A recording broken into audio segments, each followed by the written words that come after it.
Smart बनने आए हो ना? The Ranveer show clips Hindi पर, इंडिया का सबसे स्मार्ट पॉडकास्ट का सबसे बेहतरीन clips channel. Like button hit कीजिए, सब्सक्राइब बटन हिट कीजिए, बेल आइकॉन क्लिक कीजिए। पहले कोई ऐसी चीज बताइए जिसके बारे में इंटरनेट को पता कम है। कोई सीक्रेट शेयर कीजिए जो आपने कभी इंटरनेट पर नहीं कही है। ये आज का ही इंसिडेंट है और स्टार्ट करने से पहले मैं बोलना भी चाहता था। फर्स्ट ऑफ ऑल तो मैं आपका एक बहुत बड़ा फ़ैन हूँ, एडमायरर हूँ, इस शो का भी मैं बहुत देखता हूँ। और मुझे लगता है कि मैंने जितने भी पॉडकास्ट किए हैं वो वर्चुअल थे, और मुझे लगता है आज का जो पॉडकास्ट है वो बहुत अमेजिंग होने वाला है, बिकॉज मैं फर्स्ट टाइम किसी के साथ लाइव कर रहा हूँ। जो किसी के साथ लाइव कर रहा हूँ वो वन एंड ओनली रणवीर है। So thank you so much. Thank you भाई। एंड सेकंड क्वेश्चन जो आपने पूछा है कि ऐसी कोई चीज़ जो मैं शेयर करना चाहता हूँ, जब मैं फ़्लाइट में था, बेंगलोर से मुंबई आ रहा था, तो बिल्कुल फ़्लाइट टेक ऑफ होने वाली थी, चल पड़ी थी। फॉर्चुनेटली मेरा मोबाइल ऑन था। मेरे फादर ने मुझे कॉल किया था, मैं उठा नहीं रहा था, बट उन्होंने फिर मैसेज किया और फिर मैं बोला कि वीडियो कॉल पिक करो।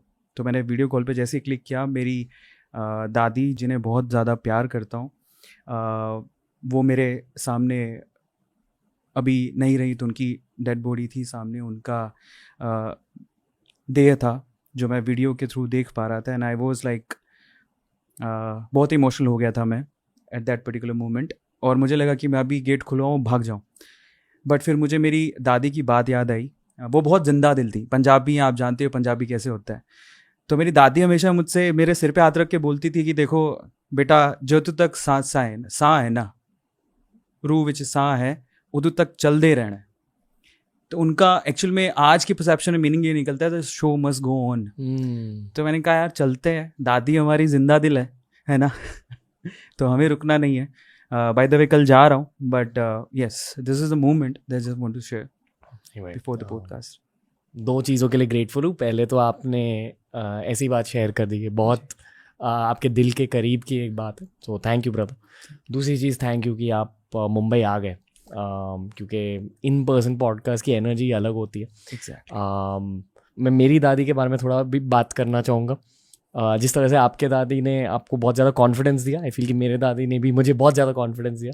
शायद आज इसलिए हम दोनों मोटिवेशनल स्पीकर बन चुके हैं। मैं थोड़ा कम हूँ, बट आप बहुत अमेजिंग काम कर रहे हैं यार। मैं फुल एडमायर करता हूँ आपके वर्क को यार, मैंने बहुत देखा है और मैं खुद इंस्पिरेशन भी लेता हूँ। नहीं, पता है, इस पूरे सेगमेंट से एक चीज़ मैं सीख रहा हूँ कि स्पेशली मोटिवेशनल स्पीकर्स की लाइफ में या एंटरप्रेन्योर्स की लाइफ में, या जो भी लोग फायरी काम करते हैं इस दुनिया में, उनमें उन सभी की लाइफ्स में फीमेल रिलेटिव्स का एक बहुत ज़्यादा इनपुट होता है। एग्जैक्टली। आपकी माँ हो सकती है, आपकी दादी माँ हो सकती है, आपकी नानी हो सकती है, आपकी बहन हो सकती है।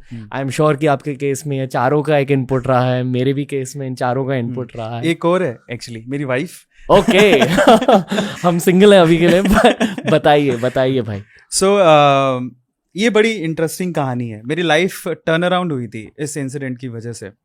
बिकॉज क्या होता है कि दो चीज़ें शेयर करूंगा। फर्स्ट ऑफ ऑल तो मैं जब अपने स्कूल में था तो मुझे बहुत पैम्पर किया, बिकॉज मैं इकलौता था। मेरी 2 सिस्टर हैं, बड़े लाड प्यार से पाला है मुझे, तो मैं जो बोलता था पूरा होता था, और उसका मैं आउटपुट भी देता था। बेसिकली मैं टॉपर था अपनी स्कूल के अंदर, नाम रोशन होता था पापा का। सिटी छोटी थी, पहचानते नहीं थे, लेकिन वहां पर हमारे लिए वही बाहुबली का साम्राज्य था। हमें लगता था Suratgarh, Ganganagar. Okay, I think Suratgarh का बहुत लोगों ने नाम भी नहीं सुना होगा। सो वहाँ से 12th पास हुआ। 12th पास होने के बाद मैंने पापा को बोला कि मुझे इंजीनियरिंग करनी है। डिसाइड किया मैंने, मुझे इंजीनियरिंग के लिए जाना है। आपने खुद डिसाइड किया? एग्जैक्टली, मैंने खुद डिसाइड किया। बिकॉज मैं मैथ्स में बहुत अच्छा था, बहुत इंटेलिजेंट था, मेरे मैथ्स में बहुत अच्छे मार्क्स आते थे, और इनफैक्ट मुझे लगता था कि यार मेरे लिए वो फील्ड बड़ी अच्छी है। मैं थोड़ा क्रिएटिव माइंड का भी था, तो मुझे लगता था कि ये फील्ड में मुझे जाना है। बाकी छोटी सिटी में इतने ज़्यादा रिसोर्सेज नहीं होता है। किस टाइप की इंजीनियरिंग करी? Electrical engineering. और उसका दूसरा रीजन भी था एक्चुअली। सूरतगढ़ जो है ना, वो फेमस है थर्मल पावर प्लांट के लिए। तो मेरा सपना इतना सही था कि पापा का नाम रोशन हो जाएगा कि बेटा थर्मल पावर प्लांट में काम करता है। तो वहां पर क्या है ना, 2 ही तरह की जॉब्स होती थी स्पेशली, एक इलेक्ट्रिकल इंजीनियर, एक मैकेनिकल इंजीनियर। और इलेक्ट्रिकल इंजीनियर की डिमांड ज़्यादा थी, तो मैंने कहा यही करते हैं, और थोड़ा मेरा इंटरेस्ट भी था। तो इतने से सपने थे, वो सपने लेके मैंने पापा को बोला कि मुझे इंजीनियरिंग करना है। बट पापा ने कहा कि ये तो कैसे पॉसिबल है, इकलौता था, हमारी शॉप थी, पापा की शॉप थी, तो पापा को लगता था कि आगे ये जो छोटा सा बाहुबली साम्राज्य है वो इसी चलाना है, ये चला गया तो कौन चलाएगा। तो पापा ने मुझे मना कर दिया, पॉसिबल नहीं है, बाहर नहीं जा सकते, यहीं पे पढ़ना है, जो करना है कर लेना। मैंने कहा अब क्या करें, अब सपने तो टूट जाएंगे।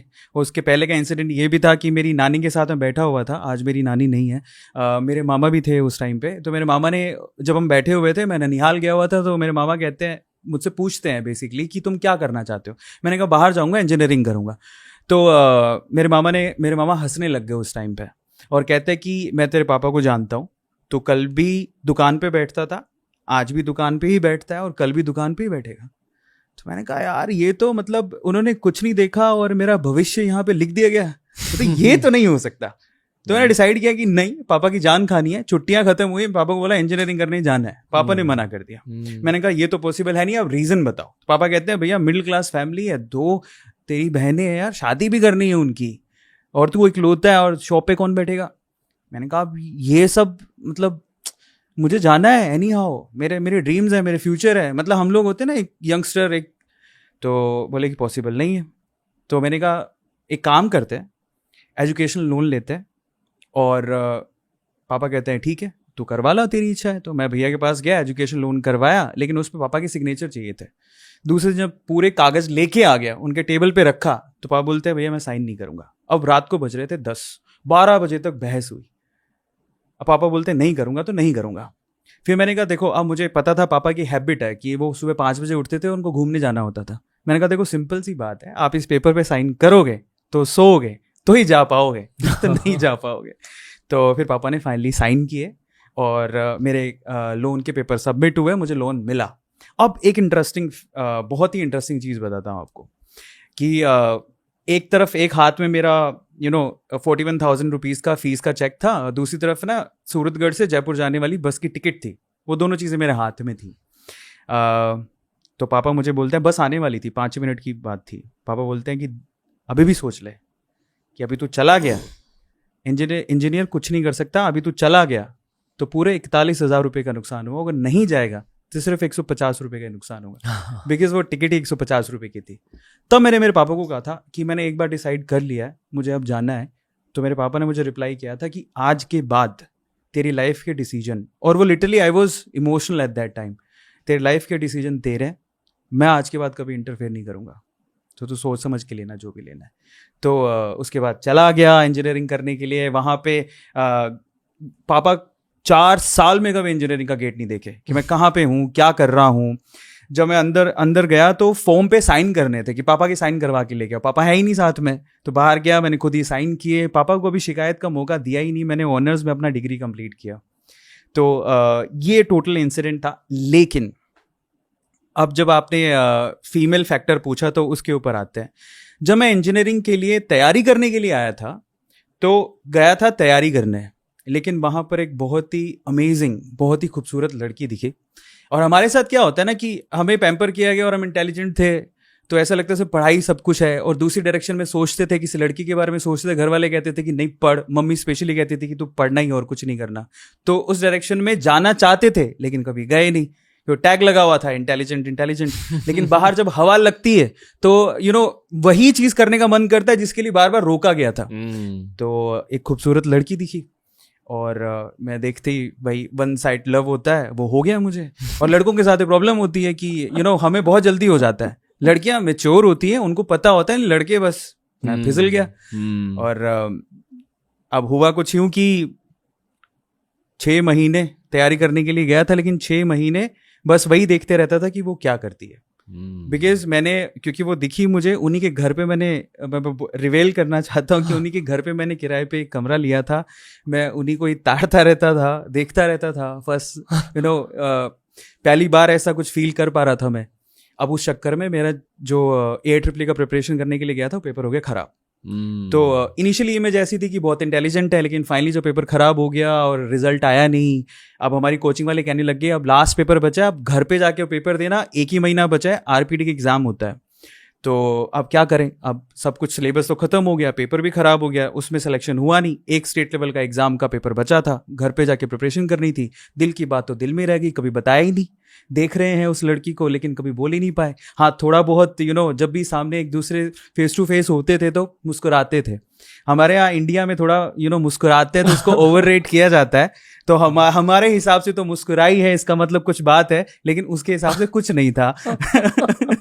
तो हुआ क्या कि अब जा रहे हैं, तो मैंने सोचा कि नहीं यार ऐसे तो नहीं जाएंगे यार। 6 महीने किसी के लिए इतने दिए हैं, पेपर खराब कर लिया, जो करने आए वो किया नहीं, तो वैसे तो नहीं जाएंगे। तो मौका तलाश रहा था मैं, और अब बस की टिकट थी 2 दिन बाद की, घर ही जाना था। जैसे तैसे करके मैं पहुंच गया, मुझे मौका मिल गया। और बहाना क्या था, मैं जा रहा हूँ तो मिल लूँ सबसे।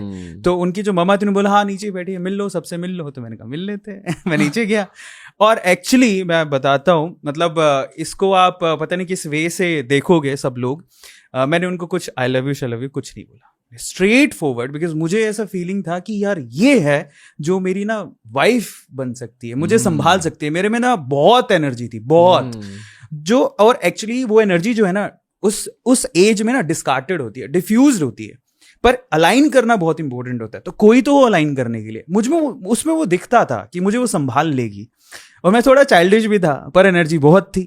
तो फाइनली मैंने उनको बोला कि मुझे आपसे एक बात कहनी है। तो उनको थोड़ा सा लगा कि कुछ बोलने वाला है, पर उनको ये एक्सपेक्टेड नहीं था मैं ये बोलूंगा। एक्चुअली मैंने बोला कि मुझे आपसे शादी करनी है। 17 साल की उम्र में। हाँ, वाह। पर उसके बाद जो उसने बोला वो काफी इंपॉर्टेंट है, वहां से मेरी लाइफ का टर्न अराउंड हुआ। Okay.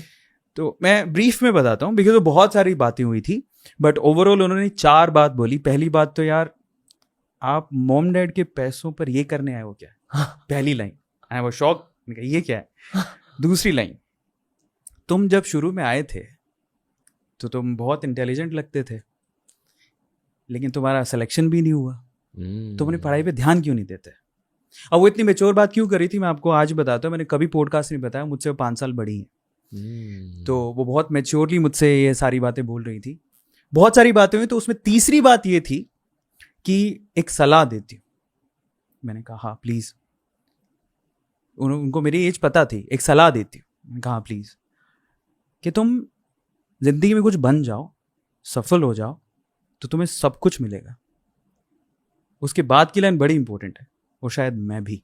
And I was like okay, मुझे खुशी इस बात की थी कि वो वाइब, वो जो वो जो पहला प्यार सोच रहा सिर्फ मेरे अंदर ही है, वो वहां पे भी थोड़ी बहुत आग थी। तो मैं थोड़ा हो गया कि ठीक है कुछ हो सकता है, but I have to prove myself, मुझे कुछ करना पड़ेगा। उसके बाद बहुत कुछ हुआ, बट हाँ ये ओवरऑल ये था कि मुझे पता लग गया आग वहां पे भी है, यहाँ पे भी है, अब मुझे प्रूफ करके दिखाना है। बिकॉज वो मुझसे 5 साल बड़ी है, और ऑब्वियसली इतने सारे रिश्ते आते हैं, ऑब्वियसली कैसे होगा, तो I have to prove myself. मैं कुछ करता ही नहीं था। तो एक लड़की का कंसर्न बड़ा होता है कि मैं अपने मॉम डैड में, उसका कंसर्न तो यही था कि देखो मेरे माँ बाप राजी नहीं है तो मैं नहीं कर सकती, हाँ आई लाइक यू, बट नहीं, you have to prove yourself, that's it. तो उसके बाद मैंने बहुत मेहनत की।